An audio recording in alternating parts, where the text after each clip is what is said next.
It was May of 2006, and I was traveling 8,600 miles from my home in Phoenix, Arizona, to Bangalore, India.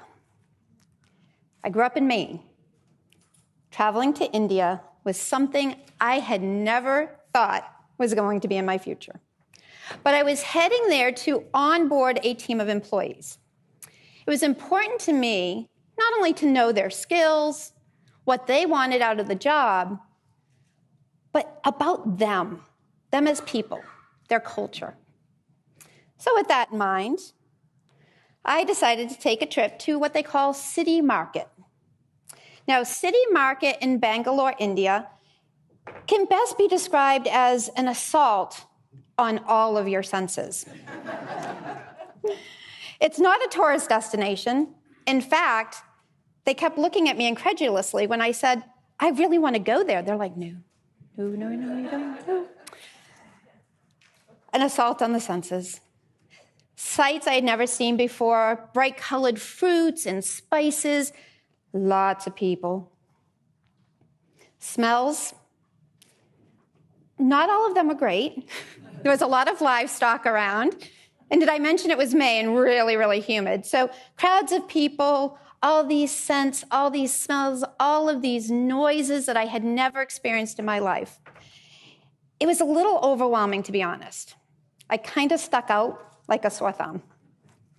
So when I spied over in the corner of the market, this alcove, this concrete alcove, that not only offered some shade, but it also offered a beautiful visual.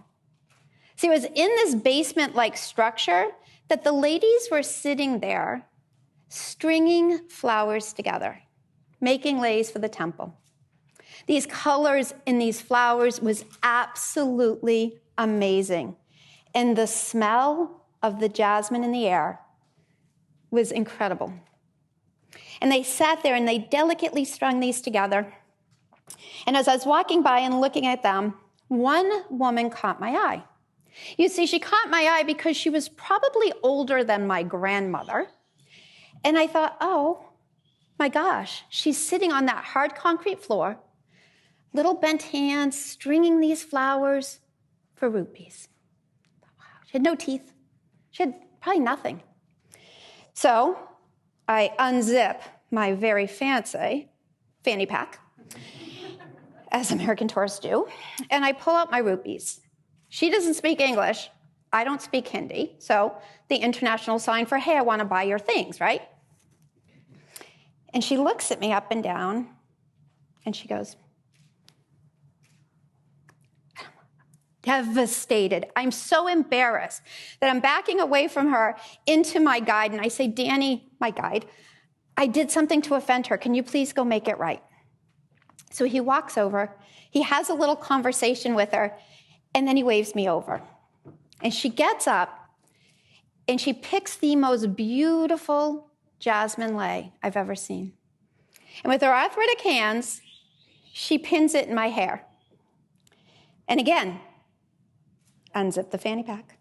And I said, I don't understand. Danny said, Belinda, you picked her. You honored her by wanting her flowers. Your debt is paid in full. That moment changed my life because I realized I had gotten it all wrong. I was a child of the 80s. I was climbing that corporate ladder. Next title, next promotion, corner office. I had it all wrong. I was defining my value by what I earned and not by who I was serving. When we put money before honor, we're only going to get so far. But when we truly serve from our hearts, the people who honor us with their time, their trust, their money, we will be abundantly rich. I have a journal from that time in India. When I open that journal, I see that lei preserved. Flowers are now brown and wilted, but they are my constant reminder of a woman who had nothing, yet was the wealthiest person I have ever met in my life. Made a lot of changes in my life after that. I left India a new woman. my heart full, my mind full, and actually my arms were full too. Because not only did I go home and quit my job, I went home with a dog I had adopted off the streets of Bangalore. And he was my reminder as well of what we can do in this world. So I would leave you with this: service over sales, honor over hustle, and most importantly, people over profits. Thank you.